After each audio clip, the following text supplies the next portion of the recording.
যেই ব্যক্তি সালাত ত্যাগ করে তার সাথে আপনার আচরণ কেমন হবে। এর আচরণ ইমামরা বলেছেন যে কোনো মুসলিম নারীকে তার সাথে বিয়ে দেওয়া যাবে না, কোনো মুসলিম নারীকে তার সাথে বিয়ে দেওয়া যাবে না। দুর্ভাগ্যবশত আমাদের সমাজে যদি কেউ সরকারি চাকরিজীবী পায়, মনে হয় যেন আকাশের তারাটা তার হাতে চলে আসছে। এই ছেলের কাছে বিয়ে দেওয়ার জন্য বাবা মা পাগল হয়ে যায়। আরে দুনিয়াকে কেন প্রাধান্য দিচ্ছেন? বাল তুসিরুনাল হায়াতাদ দুনিয়া ওয়াল আখিরাতু খায়রুন ওয়া আবকা। আপনি এর চেয়ে ওই ব্যক্তি ভালো, মসজিদে ইমামতি করছে, মসজিদে আজান দিচ্ছে, 5 ওয়াক্ত সালাত আদায় করছে, ভ্যান টানতেছে, ওই ব্যক্তি সরকারি চাকরিজীবীর থেকে 1000 গুণ ভালো, কোটি গুণ ভালো। কোনো গুণ নাই, বিনা গুণে ভালো।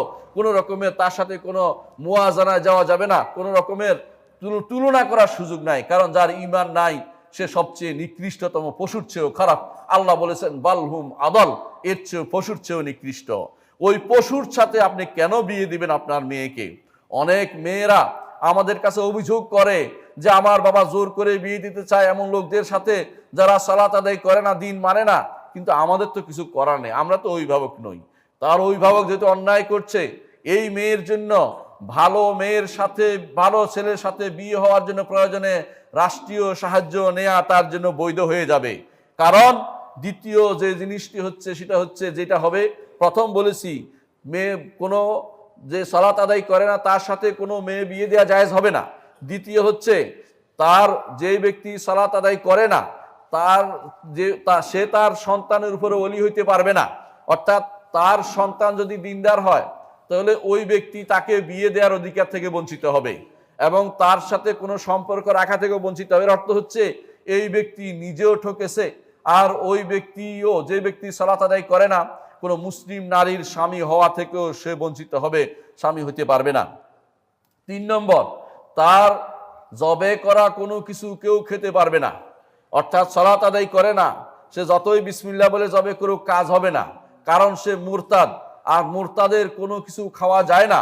আপনারা জানেন যে কেউ যদি ইহুদি এবং নাসারা যদি আল্লাহর উপর বিশ্বাসী হয় এবং তার নবীর উপর বিশ্বাসী হয়, তারপরও তার জবিহা কিন্তু খাওয়া জায়েজ আছে, কিন্তু মুরতাদের জবিহা বা জবে করা জিনিস খাওয়া জায়েজ নাই।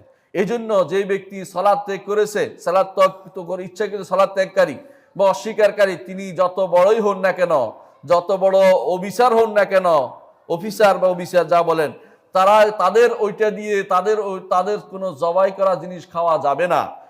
ওদের মুরতাদ এবং সেটা হবে মরা জিনিস খাবেন, আপনি খেলে হারাম খাবেন তাদের জিনিস, জবাই করা জিনিস খেলে।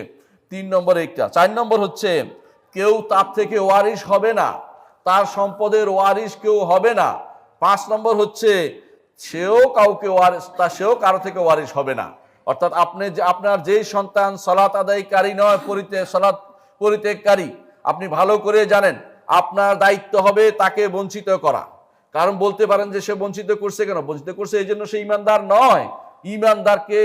ইমানদারের সম্পদ কাফেরকে দিতে পারে না। রাসূলুল্লাহ সাল্লাল্লাহু আলাইহি ওয়াসাল্লাম বলেছেন, ওয়ালা ইয়াকুলু তাআমুকা ইল্লা তাকি, তোমার সম্পদ যেন পরেজগার ব্যক্তি ব্যতীত আর কেউ না খায়, অর্থাৎ নেককার ব্যতীত আর কেউ না খায়। তোমার খাবার যেন আজে বাজে মানুষকে না খাওয়াও, নেককার মানুষকে খাওয়াতে রাসূলুল্লাহ সাল্লাল্লাহু আলাইহি ওয়াসাল্লাম বলেছেন।